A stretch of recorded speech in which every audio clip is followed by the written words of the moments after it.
again. Today the Weekly Mag focuses on multiculturalism. We have invited some couples from very different backgrounds to tell us about their experiences in this field.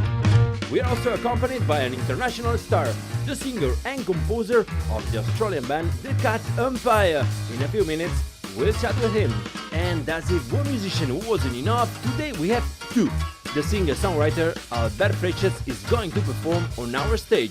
All this and more in the Weekly Mag, hosted by Marcella Topor. Hello. Our show today is focusing on a very contemporary issue, multiculturalism. Many of us talk about it, and in fact we know very little about what it really is. That's why we have invited 4 people who live multiculturalism in their daily lives. Before meeting them, I recommend that you listen carefully to the following glossary of words that we will use during the interview with them. We start today's glossary with a false friend, the verb to pretend. It doesn't mean to aim or have the intention to do something. When you pretend something, you act in a way that is intended to make people believe that it's true, although in fact it is not. You can make it either to play or in an attempt to deceive. The second word you have to pay attention to is elder. A person's elder is someone who is older than them, especially someone quite a lot older. In some societies, an elder is one of the respected older people who have influence and authority. Let's add another verb to the glossary, to stare. If you stare at someone or something, you look at them for a long time, often with hostility or rudeness. And as usual, last but not least, we find the word core. The core is the central, innermost or most essential part of something. Multiculturalism. It is relatively easy to talk about it, its problems and its virtues, but it is quite another thing to live it in the sphere of private life. And today we are accompanied by 2 couples from very different backgrounds. They never considered that these differences could be a problem in their life projects, so we have invited them to tell us about their experiences. They are Francesc Colom and Rosario Palomino. He is from Catalonia and she is from Peru. And we've also got Jatinder Gill from India and Nuria Luna, who is from Catalonia. Rosario came to Barcelona to study when she was 18 and has now been living in Catalonia for 28 years. She works as a psychologist and shares with her husband Francesc the passion for psychology. And Jatinder and Nuria met in Palermo, Italy, soon started to go out together and then settled in Barcelona in 2003. They have 2 children and the whole family follows the Radha Swami philosophy based on meditation and being a vegetarian as well. Well, welcome everybody again. Thank you. Francesc and Rosario, Nuria and Jatinder. Hello. Well, first of all, I would like to ask you how you guys met and what was your first date like? Well, in fact, we met working as, of course, it had to be because, we used to spend a lot of time working. And then as the 4 first dates, I especially remember one when we went to a Peruvian restaurant. Yes. So it was something like 25 or 26 years ago when Peruvian food was not as popular as it is right now, perhaps. Mm-hmm. So we went to one of the first Peruvian restaurants and so we asked for ceviche, which is marinated fish salad, very popular in, yes, a very Peru. Popular Peruvian And it could be dish. quite hot, couldn't it? Yes. And but I didn't know about that by then, so You didn't warn him about that. That's like this is what the Peruvian way of being. She decided that it was much better for me to taste it before warming me. So I choose a wonderful piece of what I thought it was tomato from the top of the salad and put it in my mouth and simply swallow it. And what it happened later on, it was, perhaps the worst nightmare you could have in your mouth. It wasn't tomato, stomach. it was probably chili, no? It wasn't tomato at all. it was what you call, how you call it? Rocoto? Rocoto, yes, he What it was is? crying. What is that? Like a chili, no? Rocoto, yes, it's hotter. Even hotter. Yeah. Wow. Poor, but he was too quickly to eat this. He was very hungry. I haven't any time to say, hey, stop. Not true, but I mean, I just pretended to be brave, so I couldn't throw it out my mouth. And so I just swallowed it and pretended to keep talking as nothing happens. But as he says, I was crying and sweating, and it was my first date. So I mean, all the sorts of magic thoughts regards or towards Peruvian food were crossing my mind at that time. So I decided not to go for it never again. And it's not true. Actually, it's one of my favorite dishes nowadays. But I discovered a very nice man. Yeah, well, very brave at least. Okay, what about you, Jatinder and Nuria? We meet in Italy, in Palermo. I was working in one Indian restaurant as a chef, and she came there. She was with her friend for they go just one small trip, and she come to work, and then we meet there. And then we was living there a long time. And 9 months in Palermo, we stayed Yeah. 9 months. Uh-huh. And also the first time he bring me to eat outside, he bring me in a Sri Lanka restaurant in Palermo. And normally I'm from North India, from Punjab, and that Sri Lankan restaurant they eat more spicy. Really Oh. very Okay. very spicy food. And do you like spicy food, or did you Actually, I like, but Now you it do. was It was- first time I ate something spicy, and I get same. I started sweating, and I Really? start like I don't know how to say mareado, and You were dizzy. You got yes, dizzy. and I went toilet and cleaned my face, and I'm thinking, what is this? Where he bring me? No, it's the first time we come out, and I'm like, but okay. And I was afraid that I don't know what I did, that she will never taste Indian food more. But That's okay. and now I like, and I eat also spicy food. And actually, now you run a restaurant Yeah. in Gracia in Barcelona, the Yeah. two of you, which is a restaurant. It's called Veg India. Wait, Veg India. okay. Veg India or Veg World India. Yeah. And we are Okay. moving from last 11 years. Okay, excellent. So we have here two couples, two multicultural couples. What do you think is the biggest advantage of sharing your life with somebody from another country? The biggest challenge, and maybe you can tell us some anecdotes. Maybe in the beginning is the prejudice, maybe, that will be difficult to be coincidence about general. But I think after the days, the month, you can see that the principal, the more important is that you have the same ideas about the values. Yes, It's exactly. more important than your traditional behaviors. Okay, so you mentioned values. For you, values are more important than other things like cultural things or traditions. And which values are important for you, Rosario, in this case? Say always the truth.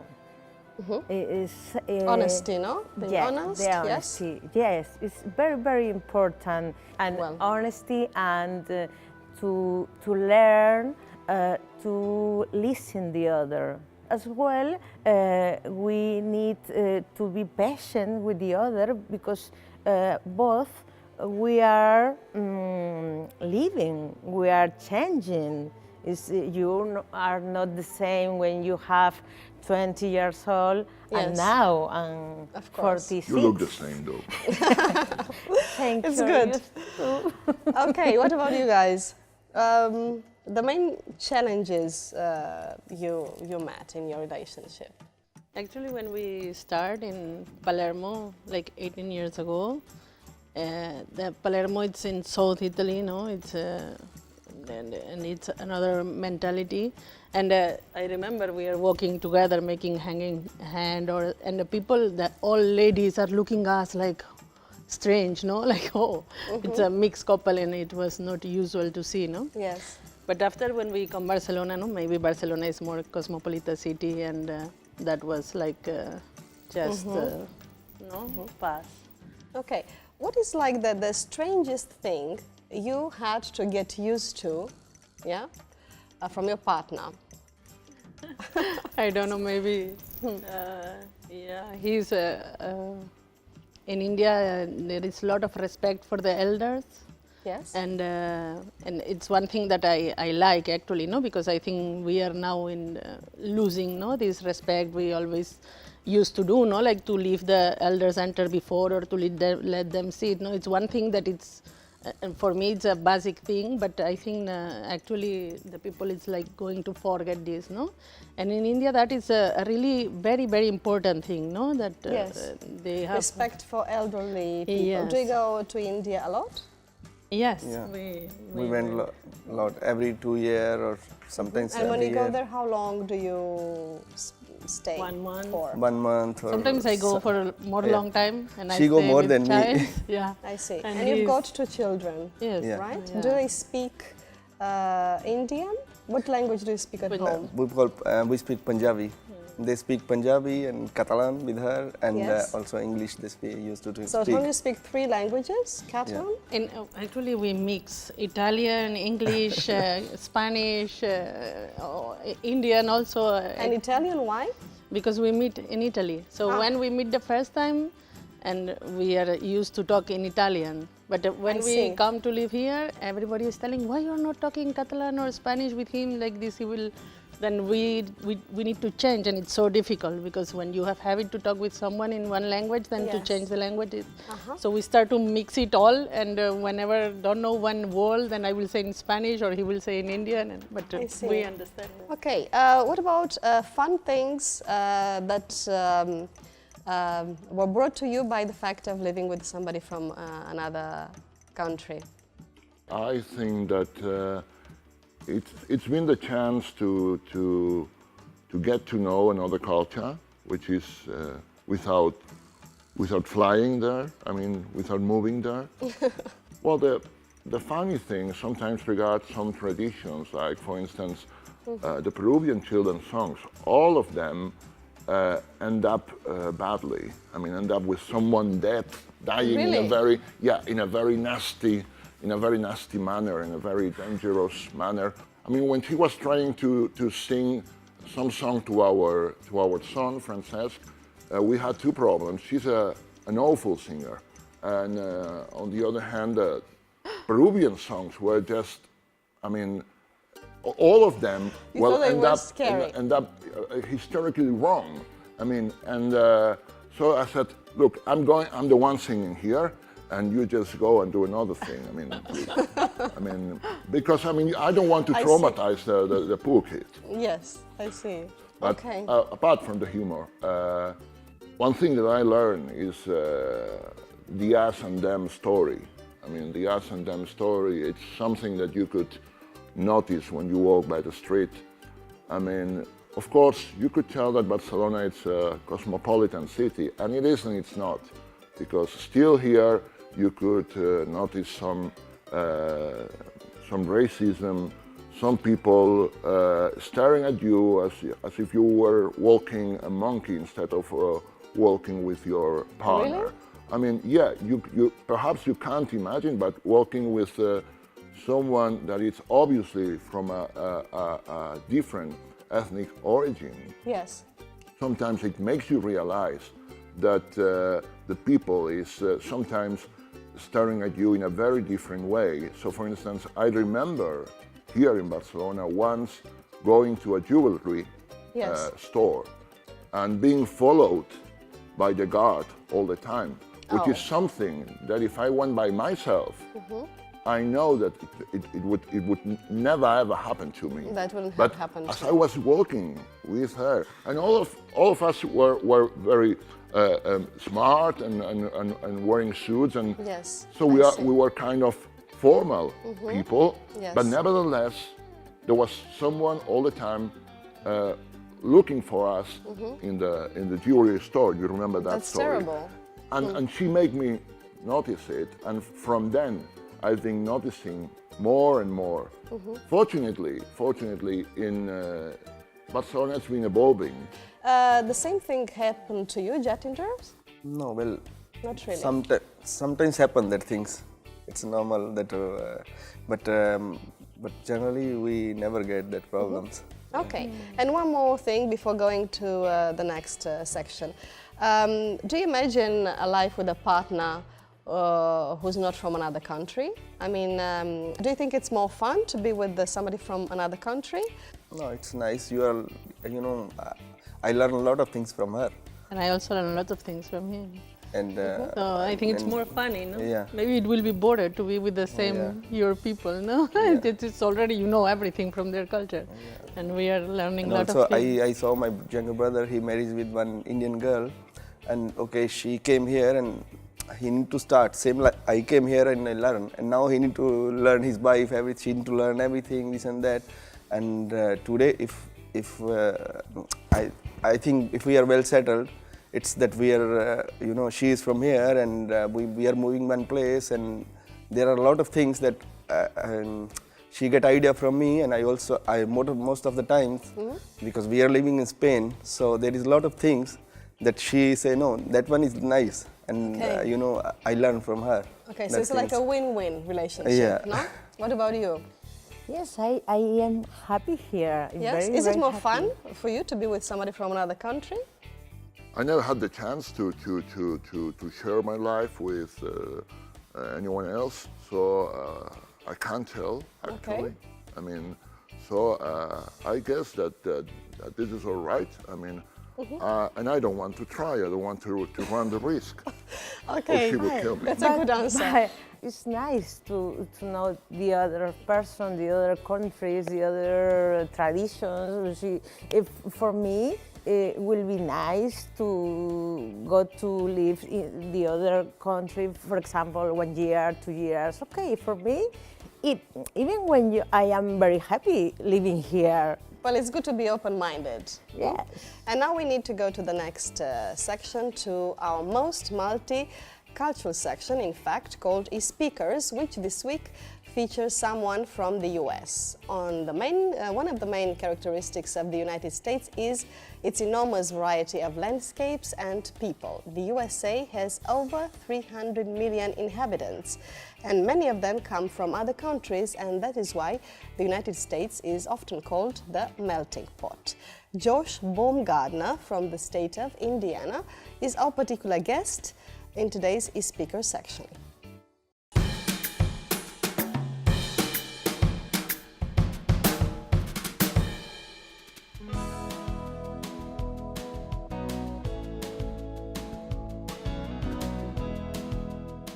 Hello, my name is Josh Baumgartner. I'm from Indiana in the United States.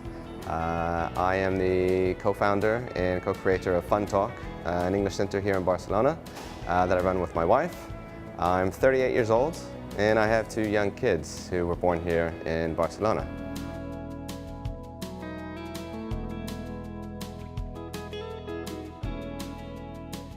The United States is an enormous country. Where I'm from is very rural. Basically in front of my house there's a bean field one year and there's a cornfield the next year. It's fantastic people, lovely life, but of course that's why I left that area, because it wasn't enough for me. I wanted to expand and explore more, and thanks to my parents, I would travel to New York when I was 19. That really opened my eyes to what else was in there. New York is not really part of America, it's another world. Luckily I had the opportunity to be a tour guide in the United States for about 6 months, and I traveled all over the US doing camping trips in national park, from national park, national park. The best parts are the national parks, to see the landscapes, to see exactly how it was built and how it was formed. because it was founded on good beliefs, good strong beliefs.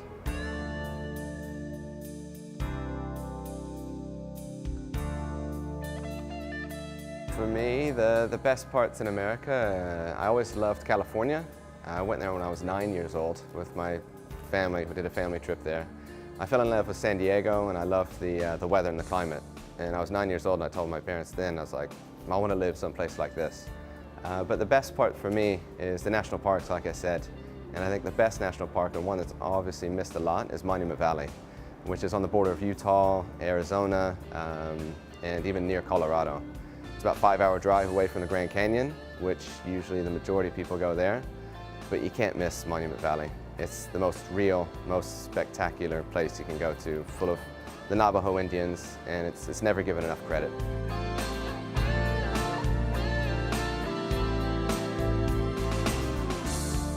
Maybe I would say Thomas Jefferson and who he chose whenever he purchased Louisiana in the early 1800s, I believe. He chose Meriwether Lewis and Clark to explore all of the Louisiana Purchase, and they had no idea what was out there. Explorers at that time, they had to use their intuition and their gut instinct, and they were able to make it all the way out to the West Coast and back and report on the amazing things they saw, and the amazing people they met, and sometimes the dangerous people they met, and the Native Americans. And I think the courage they had to do that, I think, is something that's very admirable.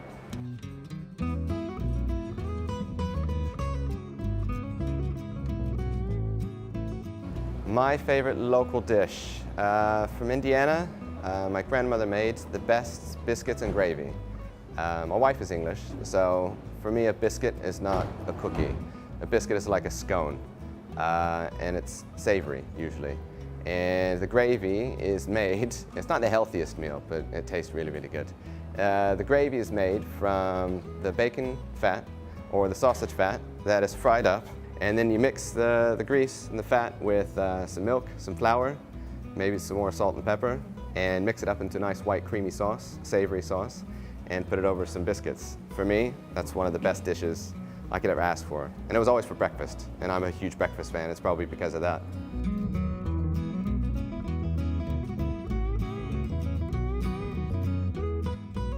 One program that I always liked in the US that made me laugh was Saturday Night Live.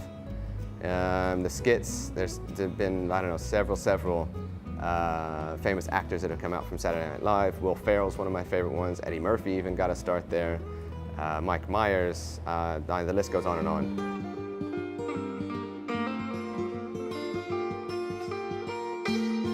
Every year we celebrate Thanksgiving. It's a day to give thanks, say what you're grateful for, and it's a day that needs to be celebrated not just more often, maybe on a weekly and even a daily basis, but I think it's something that should spread across to every country. There's no gifts, it's just sharing time together, eating good food, drinking a little bit as well, having a good time, and like that, doing something that we hardly ever do, which is say what we're thankful for. Thank you very much, Josh. And today we are joined by two multicultural couples who are explaining to us how coming from different cultures has affected their love together. And I assume that, as in all couples, there must have been good and bad moments. So, my question for you guys is, what is the worst thing for you from your partner's culture? What is the thing that you hate most from your partner's culture? Perhaps the thing that I hate most from Peruvian culture is, definitely Mario Vargas Llosa. Okay. Me too. Okay, I see. You too. You too. This is a common thing. Yeah, it's mutual. Good to agree. Also, maybe what you hate most about Peruvian habits and Peruvian maybe habits. I don't know it's something that they yes, do or this kind of, but it doesn't belong to Rosario, so it's not something that Rosario does. But most Peruvian people is rather non-punctual. So it doesn't matter if you say, okay, we have an appointment at 10, they know that they're going to have the Peruvian hour, that they could show up at 12 with a smile and say, what are you doing? I mean, and it's something that is very, very in the core of the Peruvian habits. Okay, I It's see. something I can't stand from Peruvian people. But I think Not from Rosario agrees No, with Rosario you. is very, very Punctual. very punctual. That's good. Extremely. Rosario, what do you hate about Francesque's habits? It's the cochette. Isabel Couchet, Isabel I mean. Couchet. Okay, but it's not about him, it's about, Her at all. I mean, But Okay. about the habits.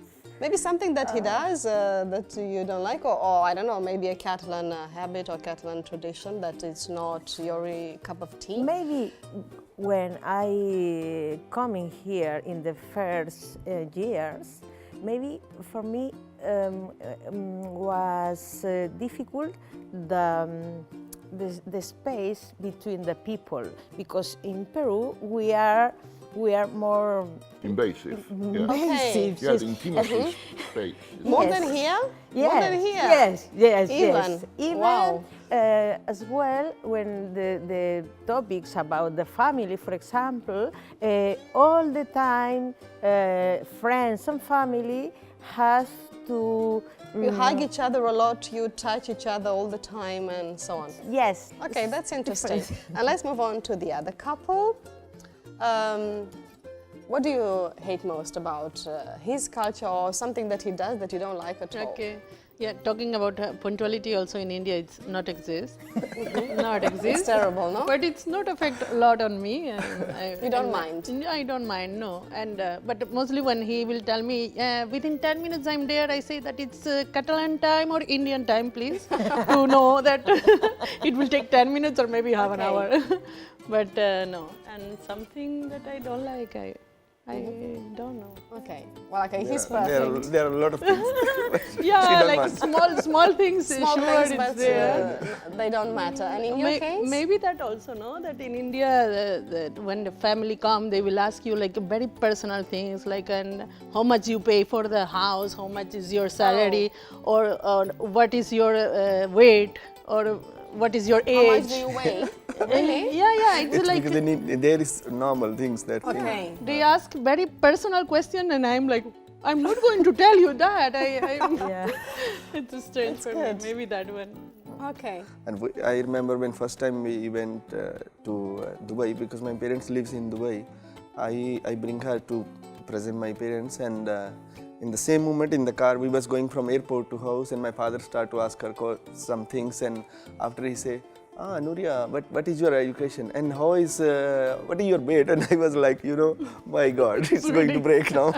He's going to ruin everything. Yeah, but there is normal that things. Every culture have some things are different, and it's like this. But Nothing that you mind too much, right? Nothing that bothers you. Okay, that's good. there is some small things, but it's okay. I think that because of multicultural, I think in all couples are things to said when you meet to each other. Yeah.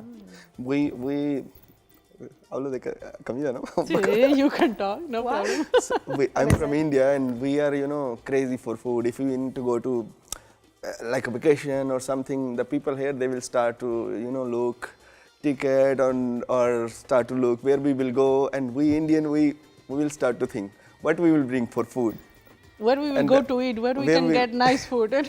Yeah, and that things sometimes she say me, you always are thinking about food, but for me it's it's different, that things. I think that's why we open It's a number restaurant. one on the list, no? Yeah. Food is like Yeah. the most important thing. Yeah. Okay, good. Well, I propose a game, right? Because we'd like to see to what extent your experience has helped you to identify situations similar to yours. Is that okay? Yeah? So let's see. So the question is, which one of these celebrities I'm going to mention now were born or not in a multicultural family? So number one, Steve Jobs, okay, co-founder of Apple. Yes or no? No. No. Yeah? Okay. And you? I What do you think say? no. No. No, I don't think Well, so. yes, actually he was. Apparently, well, he was born from a couple formed by a Syrian and a Swiss, who were given up for adoption to another couple formed by an American and a Georgian. Okay? What about Cameron Diaz? Maybe yes. She never told me. She forgot to mention that. Yeah, He lost Some your points. number. What do you think? yeah, Telephone number. that's a bad conversation. Maybe yes, because of surname, no? Diaz, it's Yeah. very like Latino. Okay. No? Yes. Yeah, Maybe perhaps. Yes. Yes. Well, well done. She's the daughter of a Cuban-American father and a German mother. Excellent. And the last one, Nora Jones, the singer. Oh, Nora Jones. She's Nora Indian, Jones. Indian father and mother. Yes, Actually, I yes, don't Nora know. Well Jones. done. American, I think. Yeah, American, Excellent. I would say yes, yes. Yes? Yes. Well, actually, Nuria guessed, well, because she, indeed, she's the daughter of an Indian musician, Ravi Shankar, and Ravi Sue Shankar, Jones, a New York concert producer. Is she Very the nice. daughter? Congratulations. Thank you. Is she Ravi All Shankar's, right. Ravi daughter? Shankar, yeah. Oh, really? Ravi Shankar Didn't know daughter, that. yeah. Excellent. And one more question before we go to... Donald Trump. Donald Trump, no. Yes. Okay. So, how do you think multiculturalism affects local cultures? I think for good, for positive. I mean, we shall all become one world with of course with different cultures. But I think that the mixing and the merging of cultures just will give us something much better than what we have. In fact, this is something that here in Catalonia we know very well. We have always been a land accepting people and a land across land, in fact. So I think that multiculturalism can only improve the world and society. I'm sure about that. Excellent. Yeah, Yeah. do you agree? Same, Yeah. yeah, totally It's- agree it's, what you say. Yeah, I live in Holland some years, and I always speak with her that in Holland, it was, it's like, you can say it's New York of Europe, because they start before that multicultural or the things, and it's very different. I lived there 3 years, and I feel a lot that they are very mixed up, and also, and here is also that starting now. It's nice. Okay. Excellent. Well, I think now it's time for our mystery questions. Well, you've got here a bowl with really beautiful blue balls, so I invite you to take one each, open them one at a time, and then read it out loud, and then answer it very honestly. Okay. I will take. All right, so Francesc, do you want to start? Okay.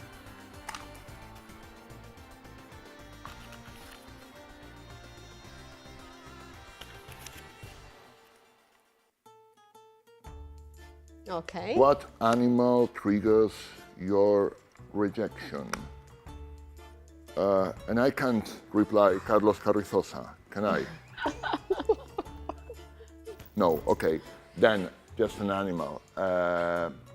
Perhaps, I don't know, I like animals, so.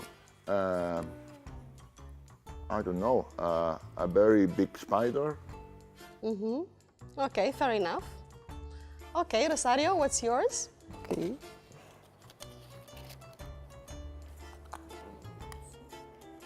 What's the last time you were absolutely bored?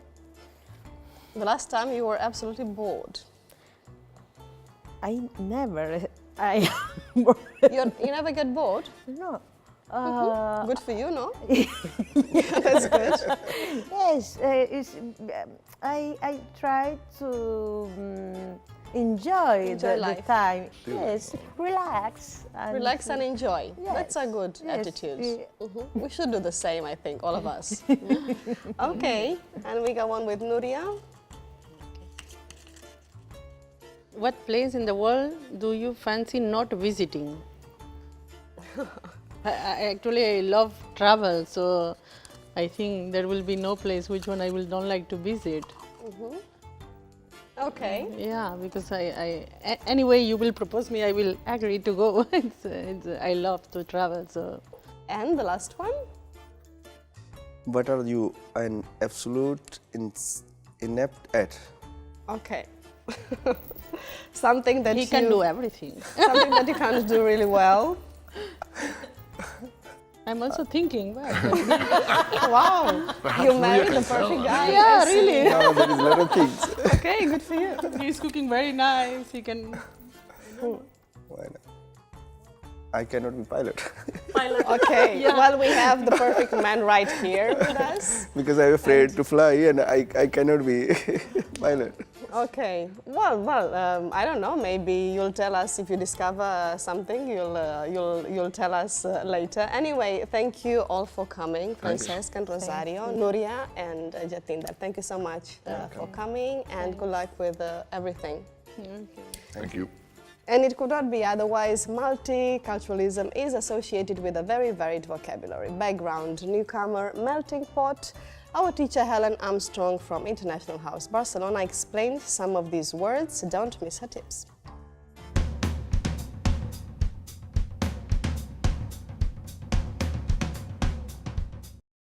Hi, today we're going to talk about an interesting topic, multiculturalism, which refers to different groups and societies together.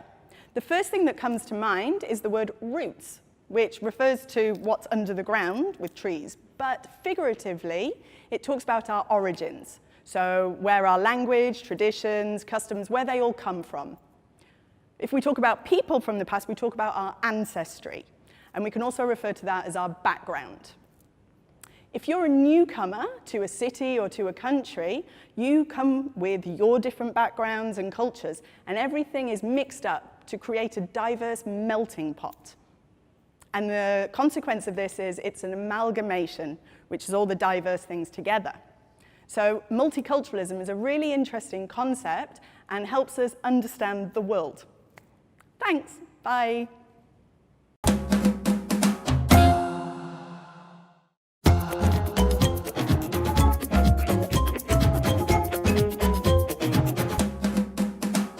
Welcome back to the Weekly Mag.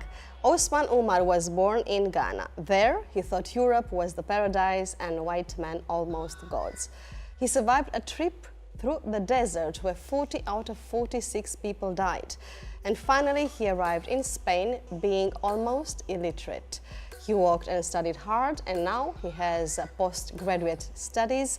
He runs his own NGO to help students in Ghana, and he is also the coordinator of Proactiva Open Arms in Africa. Osman thinks life is a miracle, and he's a living example of it. And here is his portrait. My name is Osman Umar. I'm a Ghanaian, and I'm the coordinator of the Proactive Open Arms Africa Mission. As most of African children, I also thought Europe was like a paradise, and being white was almost like being God, mostly. At the age of 13 years, I left my country. I had to cross the Sahara Desert. We started 46 people. At the end of the journey, only 6 of us was able to make it. It was terrible. After that, I stayed in Libya for 4 years, and I felt in the trap of the mafia again. Once you give the money to the mafia, there's no way out. After 48 good hours, without knowing where we was going to, we end up in an island called Fuerteventura. Most of my friends died on a boat because they didn't have good luck like myself. It keeps happening daily, every single day. People start still sinking in the Mediterranean Sea. When I get to Barcelona for the first day, I was very happy. I remember going on the streets, I greet everybody. Nobody answered to my greetings, but I was very, very happy. Because for the first time of my life, I was here without a mafia, without police pursuing me. I was independent on my own. My first month in Barcelona was horrible because I have to stay in the street. I eat only when people threw food away. I mean, it wasn't easy, and it was very cold. I had not enough clothes for myself, so it wasn't as I thought it was. Studying Catalan, Spanish, read and write, basic education, high school, and I graduated from marketing and public relations. After that, I did some postgrad at Xarxa University, directing and managing of social enterprises. And that's even where I met the founder of Proactive Opinion, Oscar Camps. After my education, I thought the best I could do was to give access to information and digital education to my fellow young brothers back home to save their lives. If 100 of them start this journey, only 5% will arrive, or even less, depending on the lucky they are. So, on the other hand, I was dismantling their dreams, but I was saving their lives in a certain way. I'm not telling you not to go. I'm telling you the real situation, what you're going to find on the way. I'm giving you keys to find a way to make life possible for yourself. The new dream is to let you understand that you are capable to do anything you want to do, and you have more options. The only open door is not going to Europe, but you have more other opportunities here in your country. If people know the reality, if people get access to the real information, I promise you they will think twice before risking their life in this journey. For me, I think in 5 years I will be impacting thousands of lives. That's my mission.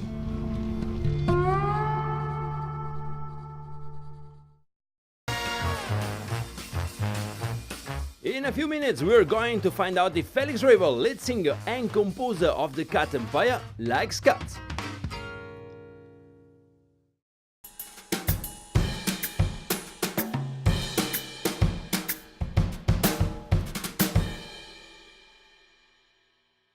Well, frankly impressive, the story of Osman Omar.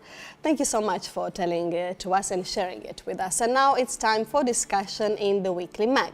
Today in our face-off, we will talk about whether or not multiculturalism represents a danger of cultural homogenization and loss of roots. And we have here with us Donica Tiernan. Hello, good to be here. Hello, and Marius Serra. Hello. Hi there. Well, are you ready to debate? Oh yeah, of course. Yes? So what's your position?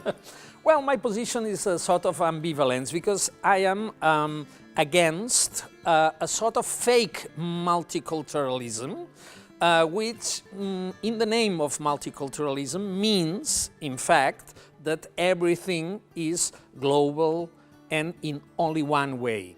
I love cultures, I love languages, I am for diversity, but sometimes I feel that as a Catalan culture, I feel excluded of this globalization. I mean, I write in my language, in Catalan, and it's very difficult for us to be translated into English, for instance, very difficult.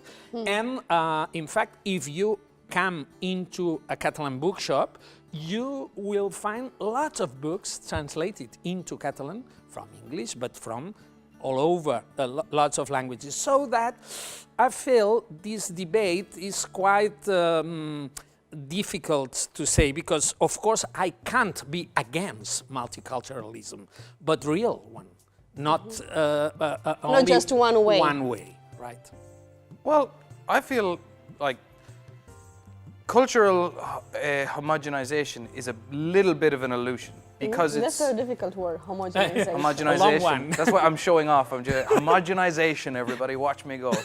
Yeah, I think like in a sense it's kind of an illusion, because I think every single generation would be able to attest to some form of it happening. Just going, oh, all the old ways are disappearing. Everything's just getting samey and nonsensical. When really there's new cultures being birthed to all the time, but it's just difficult to comprehend them. Like, I mean, even myself, like I don't think it's rude to say I have a few less years than yourself, but already I feel slightly left behind by certain realms of culture. Like the digital age is giving birth to entire new types of culture that are essentially on a global scale. And I'm sure within those are microcosms of like a Catalan digital culture, so to speak, and an Irish digital culture. But in a certain sense, what we would think of as traditional pre-internet cultures, they're definitely going by the wayside. But I mean, I said bring it on because nobody's forcing the hand of everybody. These are all people decisions. No government is saying, hey, everybody has to be the same. It's moving that way. I could disagree about that because it's not a question of governments, but there are some economical forces which are moving there. I mean, if you let's talk about cinema, for instance, and not focus only in languages, which could be a sort of a great idea or the main theme for a Catalan people. Let's talk just about cinema. Excellent. What about Hollywood?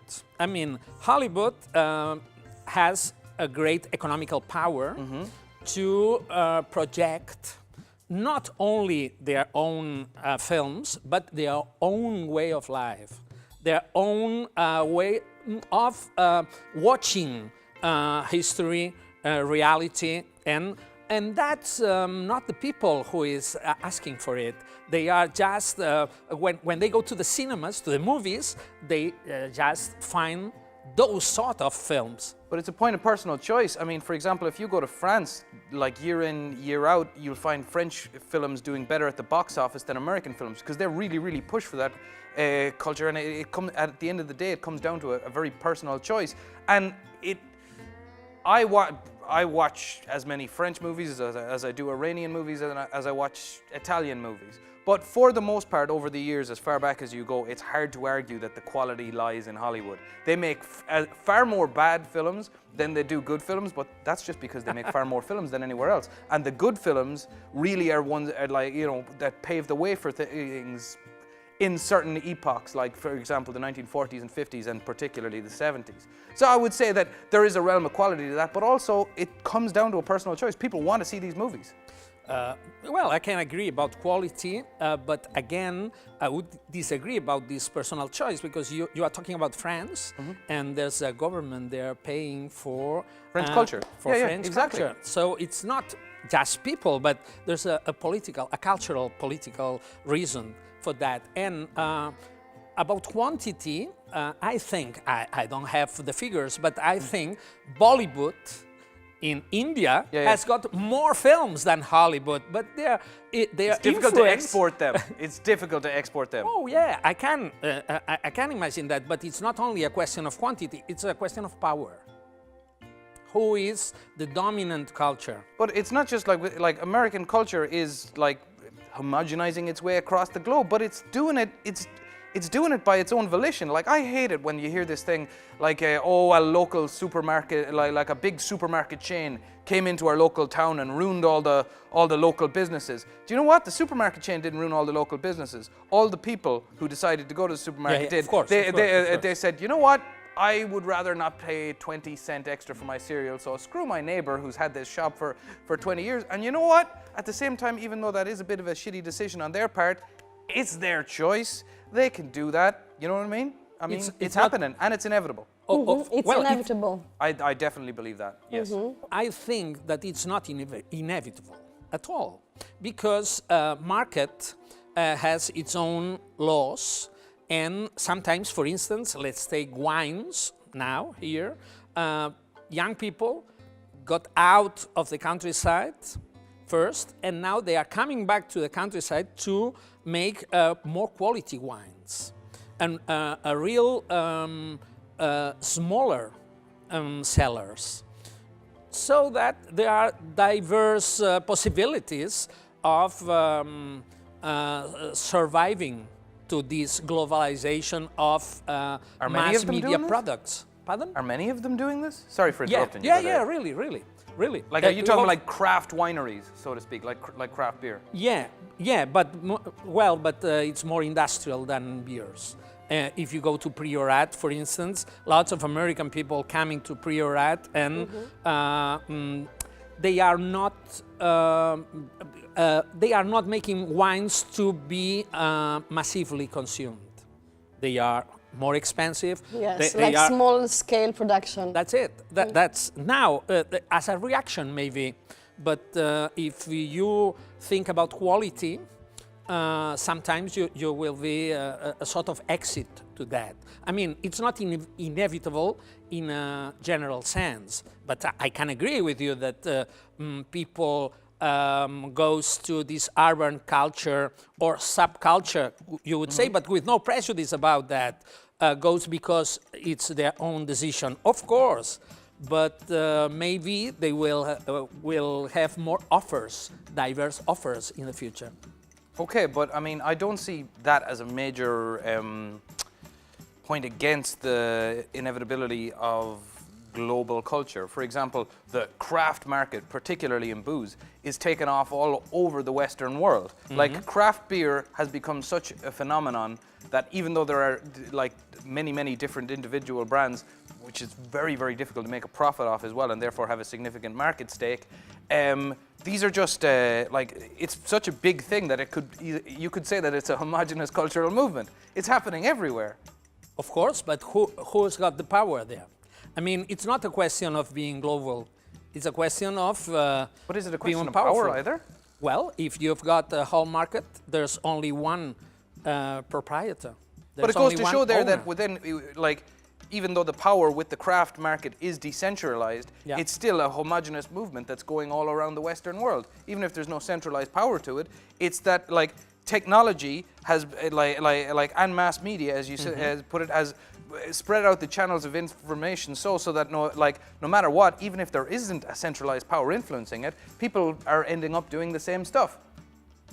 Well, I think there's a difference between 20th century mass media influence and internet, digital area influence. Everybody can do the same, well, in diverse manners. It's a very different consume to have got what you get from the TV or from your PC. That's quite different because you have more power to decide which way are you going to consume on your personal computer than when you only have 3 or 4 possibilities as we used to have on TV. Okay, thank you both. Thank you, Marius and Donnacha. This has been a hard topic to discuss about today. Thank you again, and see you next time. And we are having a short break now. We leave you with a quote by a contemporary writer and essayist who has made aphorisms a real business. Her name is C. Joy Bell C, and as she claims on her own website, what she would most like at the end of the day is to be Batman. We'll be back soon.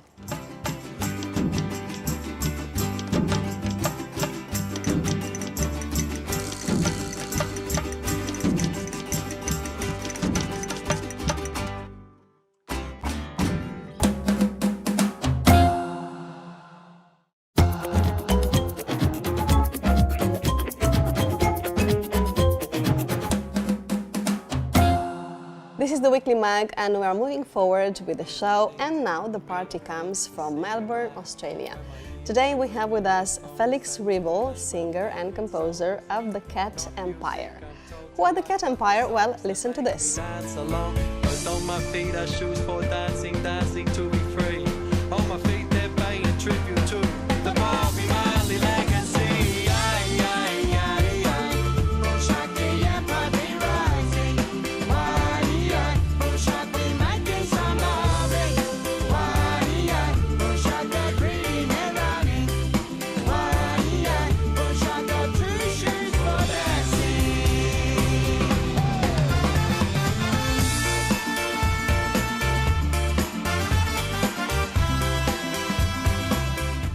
It was 2005 when they got their first worldwide hit, Two Shoes. Since then, the Cat Empire have been successful and have released a large number of albums, and they have a legion of fans worldwide, also here in Catalonia, where they played twice last month, and sold out as well. They've sold millions of copies and appeared in the most important American TV shows such as David Letterman's and Jay Leno's. And today we are so happy to welcome Felix Riebel, singer and composer of the Cat Empire. Well, Felix, it's a great pleasure. Thank you, we are Marcel. huge fans of yours today here at the Weekly Mag, so we are very happy to have you here. So the first question is the name of the band. Why this name? Are you cat lovers or what happens? Not particularly cat lovers. I like cats. I like dogs too. I spent a lot of time in the country growing up, so I like all sorts of animals. But no, the name of the band came from a picture that my little brother drew, who was 8 years old at the time, and it was on the fridge, and it had 3 cats that were gangsters, and it said the Cat Empire underneath it. And it was our first rehearsal. We didn't know what the band was called. We looked at the fridge, and there it was. So no particular reason. Well, today in this show we talk about multiculturalism, and I want to ask you about that. How important is it in your music? Your style is very varied. It ranges from jazz to ska and rock and many styles. So and your lyrics as well. They are very. They talk a lot about multiculturalism. So was that an accident? Was it deliberate? How did it go? I think it started in our youth. There was a point where I heard, I think it was music from Mali, and I didn't know what the person was singing. It was in another language, but I felt like I understood it. And that was a great moment for me. And then I got interested in Cuban music, and we made an album in Havana in Cuba. And I was always interested in music in other languages, because I thought music itself is also another language too, that unites people and that makes, I suppose, makes life exciting. And there's so much great music in the world. And it's funny because the Cat Empire is so much from Australia, and I think we play with an Australian attitude to music, but we've always listened to music from everywhere, and somehow that's become part of this sound that is very hard to define, but one that we like to celebrate with a lot of different people, and that's the Cat Empire. In your lyrics, you explicitly reject materialism. You advocate for a simple lifestyle, for cultural diversity. And after so long playing around the world, do you think the situation is better now than it used to be when you started? Look, I think probably not. No, I think we're going through times at the moment that are very divisive. In my country, issues like racism are very, very at the forefront, issues of people coming into the country, and that's dividing a country, and I think that's getting worse, and that's no good. But I should qualify it by saying that I believe that music should always come first. So I didn't start out as a politically motivated musician. I started out as a music lover, and I still am, you know. So the song has to be good before you can say anything. Okay. And how that's manifested in the band has been that we play with that authenticity, we hope, and it brings a lot of people together. So in my life, things get better. I look out at a crowd of people, like when we played in Barcelona, yes, and you feel as if you're part of something together, you know. And this is the great thing about music everywhere when it's good, and especially live music. And so in some ways, yes, I sing about these things. I hope that the politics in my country and around the world can change to a more interesting and inclusive and celebratory form of getting along together. But I will always be an artist first and foremost, and that is about the chaotic and wonderful communication between people and the other language that we share, which is music. You came here today alone, but you are 6 members in the band, and it was founded quite a long time ago, if I'm not mistaken, 18 years ago. So what's the secret of being together for so long? It's a miracle. I don't know. I think when we started out as 18-year-olds playing music, we did it because it was fun, and we still do it because it's fun. And I think you grow up as a band and you go through very difficult times, you go through immensely loving times as well. I think probably the thing that keeps us together is creativity. You know, it's still exciting to make albums, and it's still exciting to write a song and hear it sung back by thousands of people. And then I also think that the audiences we play to, in a live sense, bring us to life each night. You know, the performance is as much about the people out there as it is for us. And I think Cat Empire fans come with a sense of occasion to the shows, and that's still very, very exciting to walk out to. Yeah. Did you imagine 18 years ago that the band would last for so long and that you would have such a big success? It was kind of my wildest dreams that it would last this long. But I did dream about being in the sorts of places that we have been. It's interesting how that works, because you have a dream of something, just a vague vision in the future, and you have no idea how you'll get there. And it's interesting because you don't get there via any normal way, you get there by a surprise. Yes. And that's the beauty of following music. You know, when you start a song, you go 1, 2, 3, 4, and the song starts, and you have to hold on to it. And it's a little bit like that with the career in music. It's like the career starts and you just hold on for the ride. And I'm very, you know, I feel very fortunate to have been one of those musicians who's been able to perform to a lot of people and continue to make art and music. Let's talk about your next album. You're releasing one song a month on the first day of each month. Okay, and one of the songs is called Sola, and you have collaborated with Pedro, which is a Spanish musician. Tell us about this collaboration.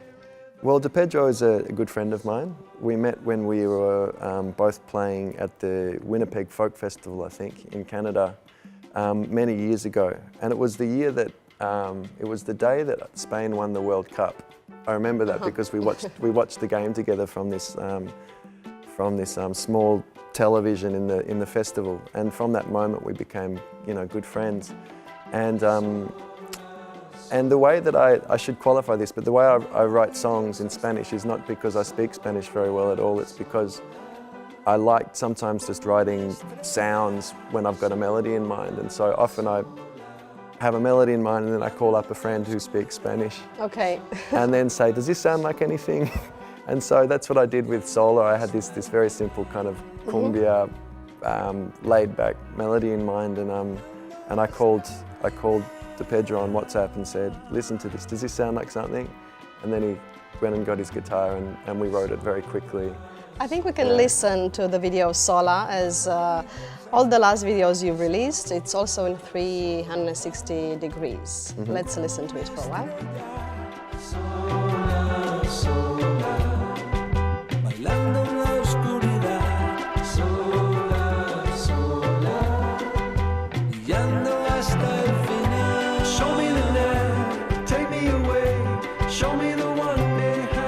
Okay, that's an interesting format. Are you fans of new technologies? We wanted to try something new, and I think it's an interesting medium. I think that technology is just going in all sorts of different directions, and for us, we wanted to be able to, you know, make 8 video clips that would bring people into the middle of the band so they could feel as if they were in the room with us, just playing. We didn't want to do anything fancy with the video clips. We just wanted for people to be able to look at whichever musician they wanted to in the band. And so, yeah, I think it served its purpose to do it in 360. Yeah. What about your collaboration with Xarxa? Well, this is a very popular Catalan band, right? And they reached out to us because they like our band and asked if we wanted to guest on it. And I think Harry played trumpet and I sang a very small verse, and it was a nice exchange, yeah. Yeah. And do you feel that you clicked with the Catalan audience?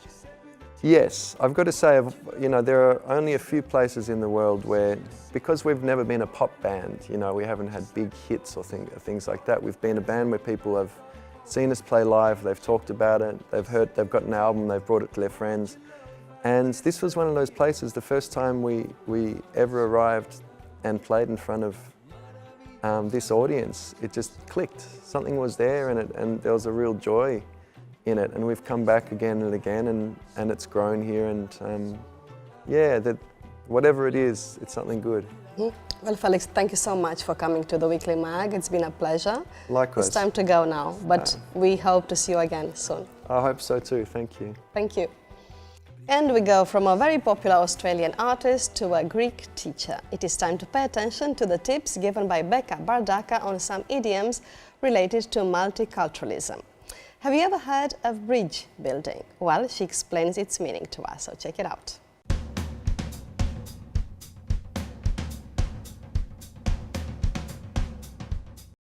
Hi everyone. Today's topic is multiculturalism. That's a long word. Now, sometimes when comparing different people and different cultures, it's like comparing apples and oranges, which is basically talking about comparing two very, very different things. Of course, when meeting people from other cultures, it's really important to try and build bridges to improve relationships between each other. Now, this isn't always easy, and it can be a very hard nut to crack, so something very difficult, because some cultures and some people just hate each other's guts. They really, really dislike each other. Now, this isn't the right attitude to have, and it's important to always try and make friends. People who have this mentality are usually smart cookies, really, really clever, intelligent people. Now, of course, you can always try and spice things up with a joke if it's not going well. But at the end of the day, all you can do is be open-minded and nice. Right, guys, that's it for today. Thank you. Bye.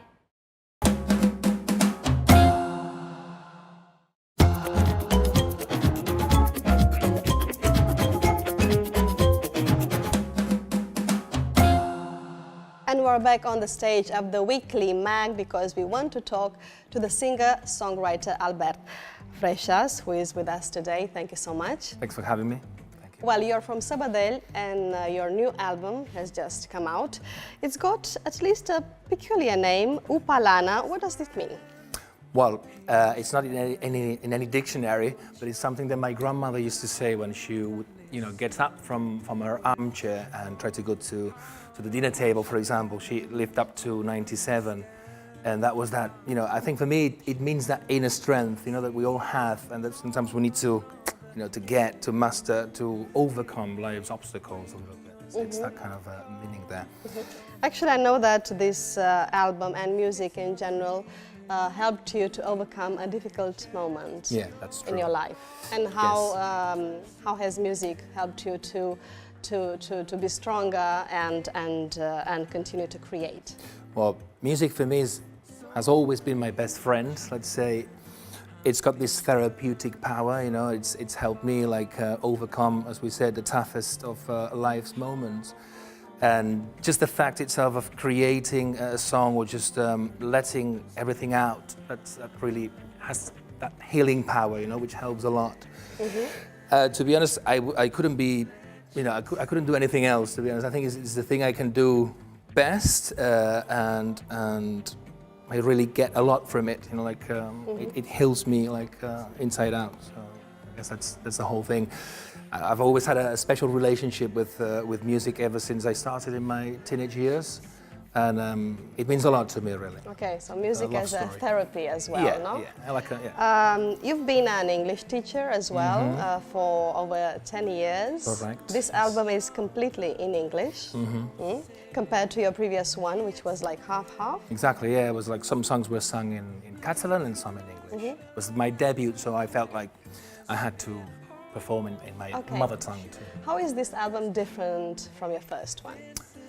Well, let's say the first one featured a whole band, like a trio with double bass and drums and the guitars and some keyboards, and then this one is only I've only recorded guitars, acoustic guitars, in fact this guitar, and voices. So in multiple layers, but it's like there's only guitars and voices, so it's much more I don't know, essential, I would say. It respects the songs, from where they come from.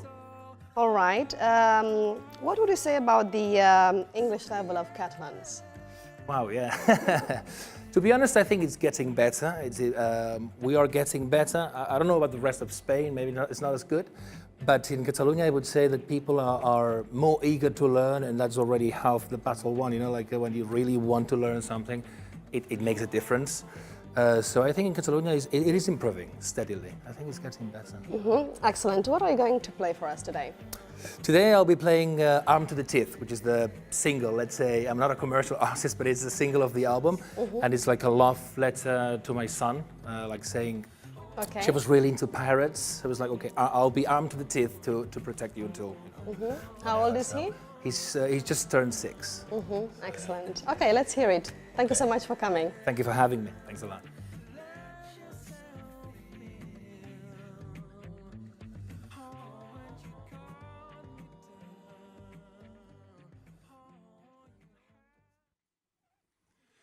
Today I'm faking my good health, pretending to be fit. I need no sympathy, I don't deserve it. You told me so many times, so I got the message. His neurosis needs to solve, unbearable it is. My son deserves a dad with a smile on his face, so enough of feeling miserable and no.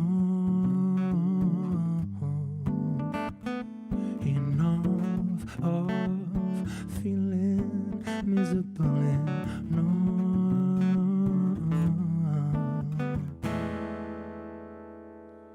My son, whatever it takes and more to turn this mess around, the courage to succeed. Well, I'm on to the teeth now. Well, I'm on to the teeth now. With your brownie teaspoon, with your brownie teaspoon, there's glory after all. If I can only keep your smile alive.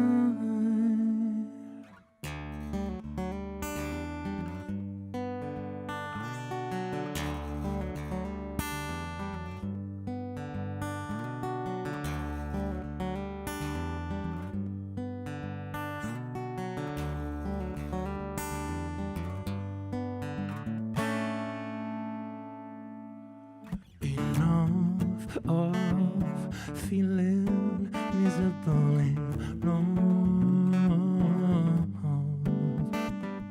Enough of feeling miserable and no.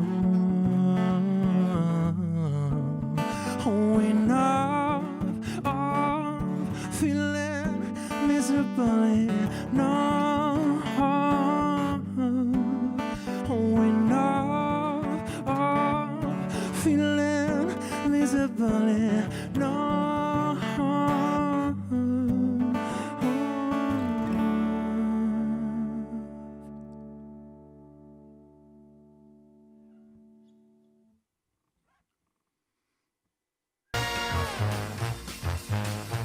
The capital of the multicultural world is not New York, it is Gizona, and my brother will prove it to us in just a few moments. Don't miss it!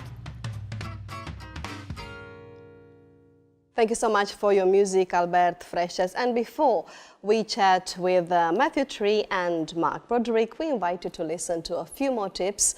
In this case, phrasal verbs with our teacher from International House, Barcelona, Tim Guinea. Take note.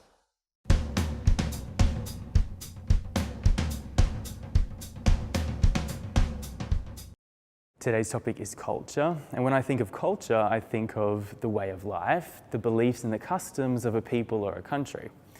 And if you think about ways of getting culture or acquiring it, well, the number one way is probably growing up in it. Your culture is the one that you were born into, that you had your childhood in.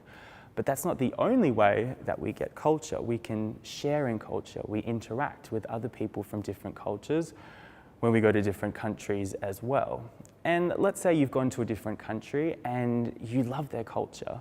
Well, you take to it, or take to something. If you take to something, you're attracted to it, and it comes to you quite easily as well. So you can take to things like culture, and you can take to people as well. And of course, the relationship between culture and people is always linked. Now, you can take to people, but you can also fall out with people, and it's when you end your relationship or you don't have a friendship anymore. But in life, it's important. You can't just fall out with everybody you have an argument with. You need to deal with some people. So if you deal with somebody, you make sure you navigate the friendship, that you know, okay, I can do this, you can do this, we're dealing with it. You also need to put up with people. And if you put up with somebody or their bad habits, that means you kind of have to suffer through the annoying or bad things that they do. And it's just a way of life. And we have to go through life putting up with people and dealing with people. But hopefully, if we do, we find out things about them as well. So if you find out things about people, you find information or facts about them, or you learn their personality a bit better. And you might find that you hit it off. So if you hit it off with somebody, you have a great connection or relationship. And that's always the goal when we're trying to learn new people and new cultures. So until next time, enjoy getting to know your or somebody else's culture, and I'll see you.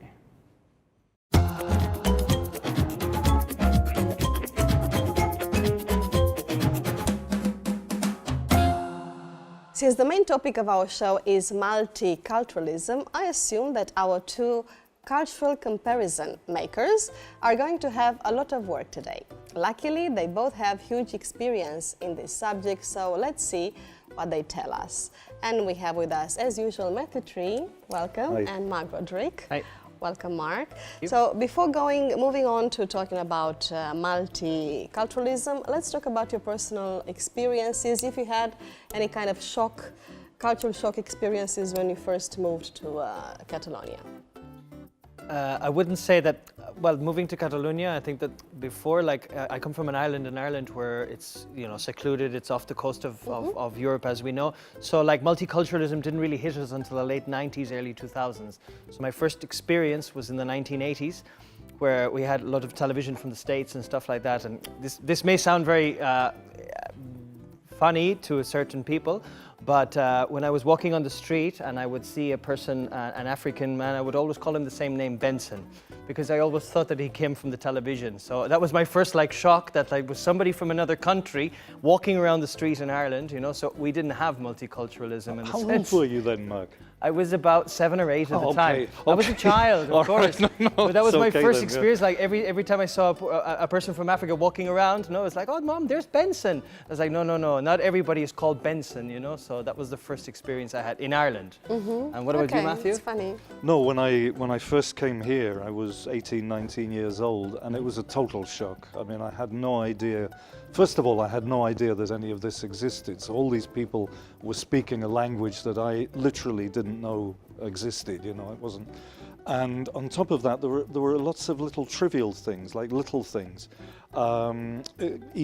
Cooking with olive oil, for example. You know, I'd been brought up my entire life to eat food cooked with margarine and butter. So I had all these stomach problems, you know, for weeks. And the other thing that really got me, and it's just a little detail, was that people here touched each other all the time.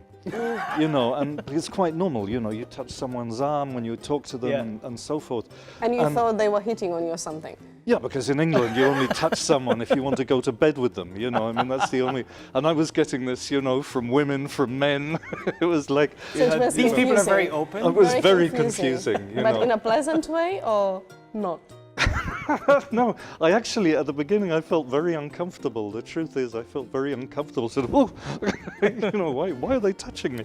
And now I guess when you go back to London, You do I what they freak do them here, out. No, yes, and they literally. yeah. I mean, I gesticulate, I touch people when I talk to them, I kiss them on both cheeks, which is, in fact, I did this with my cousin's wife once. Like, in England, at the most, you kiss on one cheek. So I kissed her on one cheek, and she thought that was it, that was over. But I was moving over to the next cheek.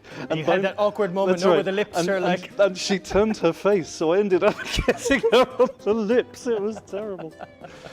Anyway, so that's... I think this happened to almost all of us. Yeah, no. And the other thing that was socially I found different was that here, you know, in England, if you have a group of people talking, you know, someone says something, comes to the end of the sentence, and then another person says something, comes to the end of a sentence.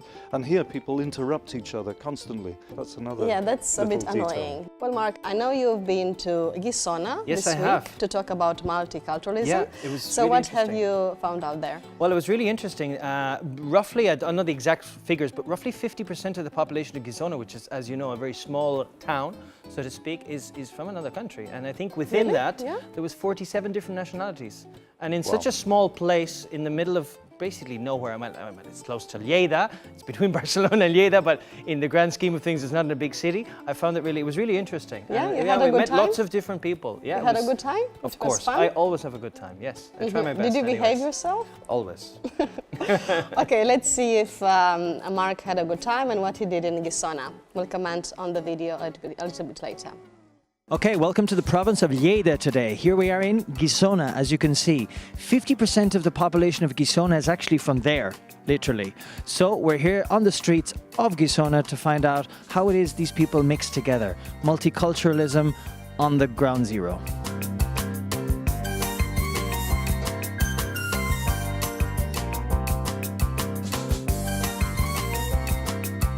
Have you got friends from other cultures here? Yes, a lot of Romanians, Ukrainians, Senegal, Morocco, Bulgaria, English, many people say. Yeah. I love this place. Xarxa is a better place. There is no problem. We are living like a family. Xarxa is the best place to live. You see the groups very differentiate. My groups of friends are the same group of friends since we were a child. The colla. La colla. Typical Catalan. Would you take the colla to Peru? I don't think so. So they're only good friends if they're They here. are very roots here. Do you celebrate any of their traditions with them? Any of their cultural traditions? Teranga is from Senegal, Ukrainian Independence Day, don't remember when. Xarxa is always celebrating something. Yes. Our national day from Romania, on 1st day of December, that we celebrate here with our community. Last week we're from a party from Senegal, I think, and from Ukraine, Romania, a lot. Every I don't know, but every month there is a party of each country, I think. Yeah. The Senegalese one is is awesome for the music. I really love African music, and the food is tasty as well. The Senegalese parties here are legendary in Xarxa.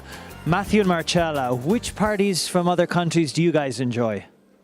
Well, yeah, sure. I've been to, of course, English, Okay. English parties, Americans parties from Anglo-Saxon countries, also Russians. What else? There's a running theme in all three of those, the alcohol, for sure. The Russians, the Irish, the English, famous for it. Why is this No? the first thing that comes to your mind I don't know. all It's the time? the we way that you talk? said it, I was like, well, that's for sure. It must have been they must have drank a lot at that party, for sure. Well, I don't know what to say about that. No, it's not true, actually. No? What kind of party was it?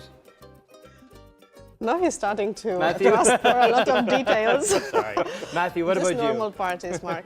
No, I've been to a lot of parties, and I used to throw a lot of parties, and at all these parties there were people from just about everywhere, but they weren't, never from one particular group. But the only time I've been to a party where there was like a preponderance of foreigners, it's a bit like your experience. It was always English-speaking Europeans. Wherever they were from, they could be from Holland or Germany as well as Great Britain and all that. And in fact, those were the parties I felt most uncomfortable at, because they had a completely different view. These were people who were visitors to the area, and I'd been living here for several years, and they had a completely different view of things to my own, especially when it came down to identifying where they were and the language that they spoke and everything. I just felt that a bit weird. I'm much happier with those parties where people come from just about everywhere. Okay. Now, you mentioned language and in parties and in multiculturalism, because this is the topic we have today. Language and communication is very important. So, by the way, do you know how many languages people speak here in Catalonia? Over 300. I don't know the exact number. Over 300. Yes, really? That's right. It's something like 320 something, but I can't remember the exact figure. Wow. Yeah, that's interesting. Well, I'd buy you lunch if you could tell me all 300 of those languages, huh? Well, I'm not sure we have time to do that. I'm joking, of course. I can tell you the first four, which are quite a lot. interesting. The first four are Catalan, Spanish, Quechua, and Amazigh. Really? Those are the first four. That's surprising. And then Arabic is further down the line, because these are languages spoken at home by part of the Latin American community and many members of the Moroccan community. What about in London? What's the situation with languages in London? This was something a friend told me quite recently. 47% of the people who live in London don't have a British passport, which means, they're from abroad.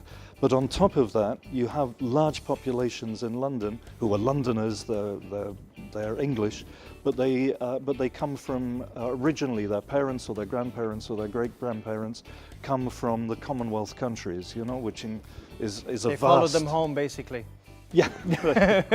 They went on the imperial run in the 1800s and everybody just followed them home, no? The Jamaicans, the Indians, all of the Caribbean islands, no? Yeah, lots of African, the Anglophone African countries. I was even, speaking of London, I actually found there's 100 languages spoken in Croydon, which is an area of London. I don't know exactly how big it would be, Matthew, maybe you have an idea? It's basically like a neighbourhood, no? Yeah, it's a neighbourhood in South London. And like 100 different languages are spoken in that area. It was like amazing. It's amazing. It was shocking. Yeah, it was cool. Well, Mark, and your adventure in Gisona is not finished. It's not finished, no. What happens in the second part of your survey? Well, we get to find out, like I asked some people where they would like to live if they could, what kind of passports they would like to have, a little bit about hugging, as you will see at the end. So it was funny, the second part. Sounds promising. Let's watch it. If you could go and live in another country and have another passport, which one would you go and live in and why? I'm not living in another country. I'm going to live here in Catalonia. I love here. Moving from one place to another doesn't make sense to anybody. To live, no. To visit, yes. But to live, no. Because it's very hard. To begin, to integrate is very hard. A hotter one, maybe. Something in Paris, maybe, with my girlfriend. Something like this. Hotter than Catalonia? Yeah, a little bit. Or at least for all the year, or something like this. Okay, if you could live in a... At least. I would like to live in Thailandia. I would live in Australia, I think, because I have some friends that they lived there, and they told me that there was a good country to live because they had a good salary. I think in South America. European or the States or Canada. But the other cultures, I don't know. Multicolored socks for multiculturalism. Let's go. Which cultural thing would you bring from Catalonia to another country? Which is the best thing, the best cultural thing about Catalonia? Tolerance, the social behavior that we have here. Some castells. Sardana, maybe, or the food, also food, because food is better here than there, and maybe pantomata. The good wine. Pastisets? I think only food. The food, maybe Pam to Market, the jam, all these things, I think. The jam or the ham? The ham, yeah. You're very open people. Do you mind if I give you a hug? Yeah, sure. Oh, thank you. See, it's so open. Oh, yeah, love it, love it. See, the Catalans they are indeed very open. Are you going to hug me, Marcella and Matthew? I don't know, are we so open? The Irish, the Romanians, and the English. Yeah, where's the door? Well, that's it's why okay, well. I'm here to make you guys feel slightly uncomfortable, okay? You guys, you know. No, don't we worry. We can hug I'll give you a afterwards. hug after the show. Oh, thanks. After the show, yeah. I'll need it. All the hugs you want. Me too, okay. but off camera, yeah. Off camera, exactly. All right, so the question is... Yes. It's similar to what you asked them. What about you guys? What Catalan thing or tradition would you take to Ireland? Okay. And what Ireland thing would you bring here in Catalonia? I have to say, I had a wonderful experience this summer following the Castells, and I think it would be hilarious if we could bring Castells to Ireland with the wind and the rain. They would become the experts of Castells if they could do it. So I think I would take that tradition. I would just like to see the look on people's face in the middle of the street as one people try to climb on top of the other. I think it would be wonderful. And as regards the Irish thing that I would bring here, live music in bars, which is not something that you find very often here, but it's something I really miss, like going into a bar or even having live bands playing live music. I miss that a lot. And I know there are places here in Barcelona, but it's not so abundant as it is in Ireland and possibly in England as well. More live music. More live music, yeah. And Matthew, is there something that you would like to export to Great Britain? Escachada, for example. Oh. Definitely escachada. The habit of eating 12 grapes at New Year. I thought you hated that. Yeah, I do hate it, but that's why. You want the other ones to suffer, right. no? I want them to suffer too. Yeah. And as for taking things from, specifically in my case, from London to here, it's already happened. Because what I really missed when I started living here living on my own here in the 80s, was I was so used in London to growing up and living with people from all over and people with all kinds of different phenotypes, and I kind of missed it, you know, seeing all these white Europeans, really, you know, and that was also reflected in the restaurants, because all the restaurants, if they weren't local, which was fine, they were Chinese, but serving kind of phony Chinese food, not real Chinese cuisine.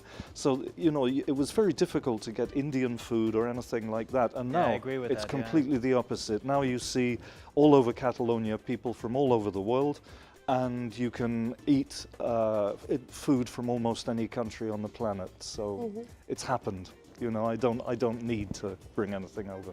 That was what I really missed. It's funny, the food, huh? The food is what everybody on the video said as well, no? It's like something that you guys should be proud of, what the people of Catalonia should be proud of, no? Because we're definitely no chefs in Ireland, so I guess I would bring the food as well. Paella, the fideuàs, the bread, the sausages, Fideuà, which is the one you make, right? Exactly. Yeah. That'll be at the end of the season, maybe. We'll have a party and I'll make a fideuà. Nobody will come. We'll come, no? Yeah, we'll come. Okay. And I get a hug as well. This is great. I got to get a hug and make a fideuà. Wonderful. Well, you'll get a hug if you prepare fideuà. Fair enough. What about that? That's fair enough. That's a good deal. I'll deal with that. Yeah. Okay, we have a deal. Well, anyway, Matthew, I know there's a politically correct view of multiculturalism you don't agree with. If you want to explain that to us. No, there's a kind of, let's say, politically correct view of multiculturalism, which says that no local culture exists, that we're all just a big mixture of everything. And it's simply not true. I mean, except in international airports. Those are the only places where you could say that was the case. But if you go anywhere on the planet, you have a local culture, and it's a local culture which has its own local network. And then you also have people from abroad putting their inputs into that local culture. You know, so to give two famous examples, world famous examples, you've got a case like Salvador Dali. Everybody knows who he is or was. He learned how to pose in front of the camera and also how to say some really weird things, because one of his closest friends was a Catalan philosopher called Francesc Pujols, who taught him all this stuff. So that's an example of like a local connection. But if you talk about Salvador Dali in Paris or New York, nobody knows about Francesc Pujols. But at the same time, of course, Dali took inspiration from artists and influences from all over the place. So that would be one example. Or another example would be Joan Miró, who a lot of his work was influenced by a surrealist Catalan language poet called J.V. Foix. And everyone knows about Joan Miró, and no one knows about J.V. Foix. But Miró is a typical example. They formed part of a kind of network, a sort of Catalan cultural network. But Miró, of course, also received all these inputs, especially from Africa, from other places. So I would say if multiculturalism is a two-way street, it's a fabulous thing. You know, it's when people coming in pick up the local culture, and people who are in the local culture take in inputs from abroad. But if you don't do that, if the people coming in don't pick up the local culture and the local culture rejects the inputs from abroad, you just get a series of ghetto cultures sitting next to each other and taking no notice of each other. And that's like the worst possible situation I could imagine. And we talked about these situations many times. It still happens nowadays, unfortunately. I mean, I experienced it, you experienced it as well, and yeah, it's quite incomprehensible for me to see someone who goes to another country and doesn't share the language or is not interested in the local culture or traditions. That's a bit strange, I think. Yeah, I hate saying it because you know, I'm not gonna. I don't want to sort of go English bashing all the time, but there is a sector. I don't mind. Fire away. No. Fire away. But there is a sector. It's by no means I don't even think it's a majority of the English, English, specifically English population in Catalonia, for example, who really live in a kind of little England within Catalonia, and they have no interest either in participating in the culture here. They don't learn often either of the two official languages in Catalonia, and they live in a kind of isolated little England. So they're not putting anything in, and they're not getting anything out of the place they're living in. That sometimes happens in Europe as well, but if you take the case of like Canada or North America, where obviously the majority of the people that went there are from other countries, you know, like for example, when I used to live in Canada, they referred to Toronto as probably the most multicultural city there was, and if you go there, there's like huge areas of like Armenian communities, Romanian communities, like Asians, Koreans, etc. Like it's a huge melting pot, and every single one of those cultures has contributed positively to the building of the city. No, like for me, I found it like phenomenal. Well, I always think of England, for example, in the 1950s, when I wasn't alive. I know this from, you know, Are you sure? films Sorry, and what, documentaries. No, I'm sure I wasn't alive. I'm positive. But in England in the 1950s was a bit like you describing exactly your in the part 80s, of no? Ireland in the 80s. It was like all white. It was quite dull. It was parochial, meaning it was kind of limited to itself, inward-looking. And if you compare the England of the 50s with England, I'm being specific about England because the Scots and the Welsh had a different mentality, have a different mentality. It's now a lot more dynamic and a lot more interesting, precisely because it's had all this input from Europeans, from Commonwealth countries. Well, the food has improved. In Ireland, we have the food. The food has got much better in Ireland. I remember in the 1980s, we used to just boil everything, throw it in water and see what happened, you know? So that it's a positive impact. At least the food is getting better anyways.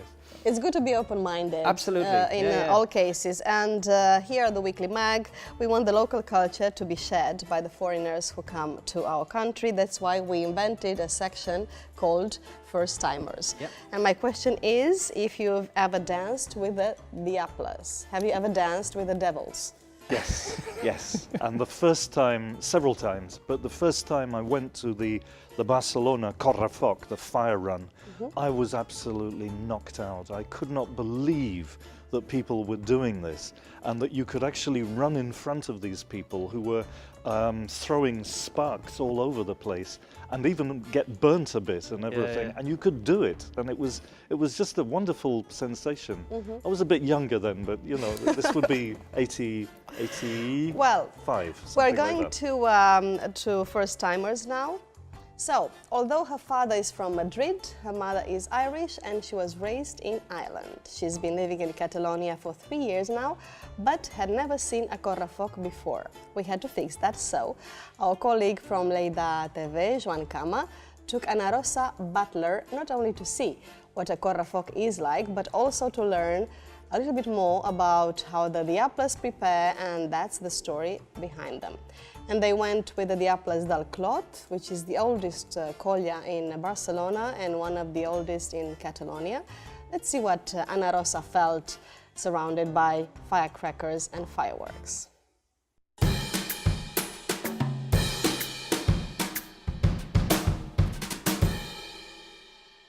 When you're young, you're told not to play with fire, but as you grow old, you learn how fun it can be.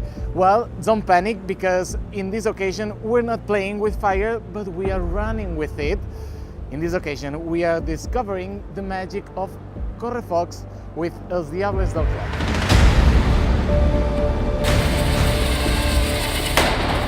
Hi, my name is Anna Rosa Gary Butler. I'm 36 years old and I'm an actor and a radio presenter. Okay, so Ana Rosa, this is Valeria. Hi, Valeria. And who is him? His name is Talk and he's our beast. You're the oldest group of Diables in Barcelona, right? Yeah, we are. And today you're performing, so we're gonna take part in this Correfoc. How would you explain to her what Correfocs are? It's like a party, okay, of popular culture with fire and with percussion. That's it. How has the tradition been happening of the Correfoc? Like, how is it very old or is it just a little bit recent? Can you tell me a little bit about the history? Well, it's not that all. It depends on which you compare, but maybe 100 years, more or less. Is it dangerous? No, it's not. No? Yeah, don't worry. Were you feeling scared? Well, you know, a little bit. Just a little bit nervous. Before the fire, we need to talk who starts burning, when we start playing, which is the way we're going to follow in the Correfoc. And then so we have everything prepared so we can start.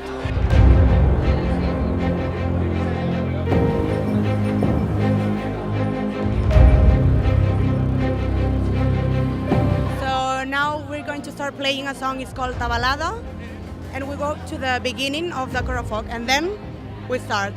Easy peasy. Lemon squeezy. Didn't you know that? What's that? Easy peasy lemon squeezy? Yeah. Always, de toda la life, yeah, of course.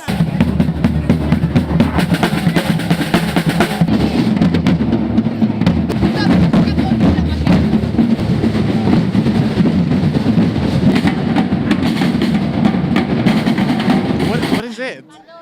Now we're going to start the Correfoc, okay? And now it's important to get the pyrotechnia. How you said in English? The pyrotechnics, okay, it's the same way. It's exactly the same way, yeah. Okay, and then there's a person, is the one who burns, okay, el cremador. Tu pensa que aquest foc el porta el Lucifer de l'infern, o sigui, aquest foc crema i explota, però la flama no crema, la flama aquesta purifica. Exactly, don't be afraid of that because it's going to purify you. That's great. It's not a burning flame. It's not, it's a purifying flame, it's great, I love it. Ara estem carregant una figura que cada colla farà el seu lluïment. Vale? Nosaltres fem un lluïment amb les dues figures, que són la Lucifer i la Diablessa, i la resta de diables. I després cada colla, que en aquest cas és Sant Cugat, farà el seu lluïment, si vol, i després el Tolc, que és la bèstia del Clot, i el Porc, que és una altra bèstia del Clot. It is important to learn how you have to move, because Diablessa walks... So the female devil has a different movement to the devil. Oh, yeah. Okay, so this is like a huge symbol right now. It's massive, it's like symbolism, yeah. no? Ah, okay. I didn't know about this like massive tradition behind it, so now that I know, I'm actually more interested and more curious to find out the kind of the reasoning behind it. And because it was explained earlier on, I can now see it. Like it's more than just running through the streets with fire. It has a meaning and a purpose. So that was cool.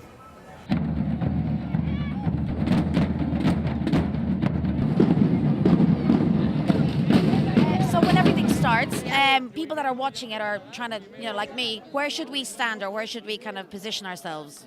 If you go with the drums, you're safe. Always, so follow the drum? Yes. Perfect, I can do that. But you can stand under the fire and there's no problem. I'll stay by the drums. Can we stay under the fire? Of course. You're going to see people asking if they can, and yes, there's no problem about it. I love it. I want more. Exciting, effervescent, so it's no pun intended, exploding as well. And it's just a rush. You just get a massive rush through your veins.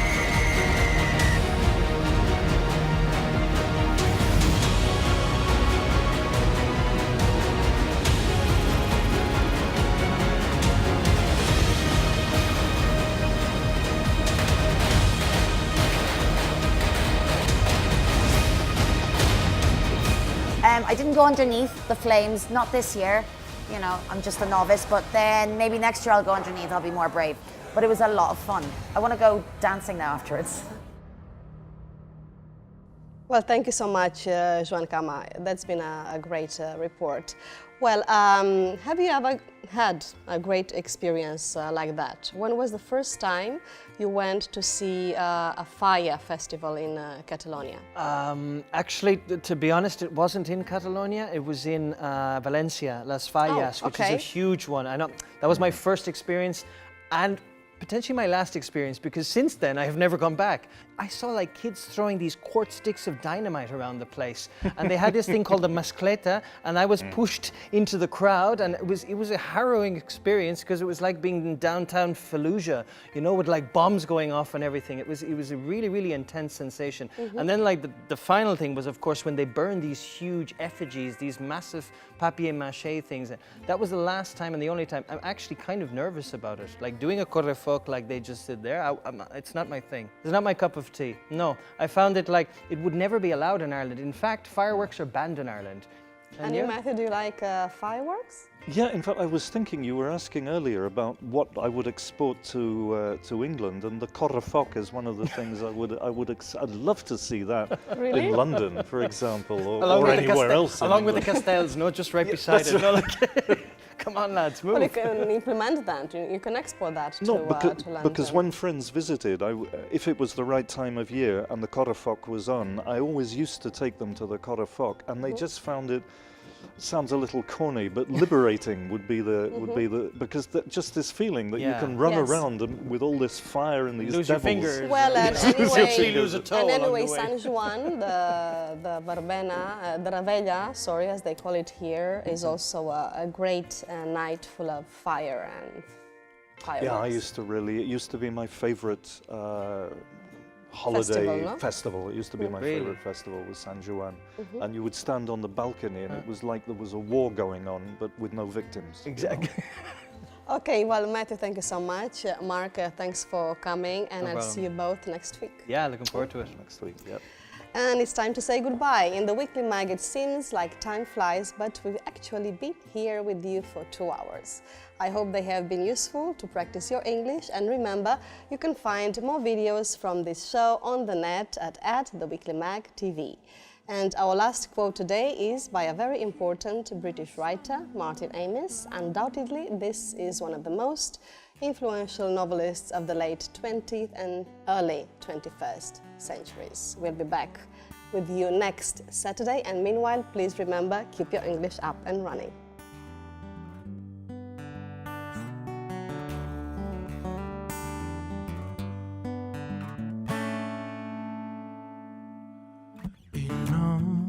Of feeling miserable and enough of feeling miserable and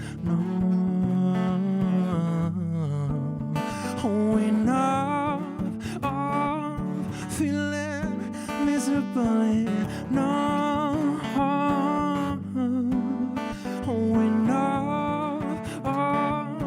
feeling miserable and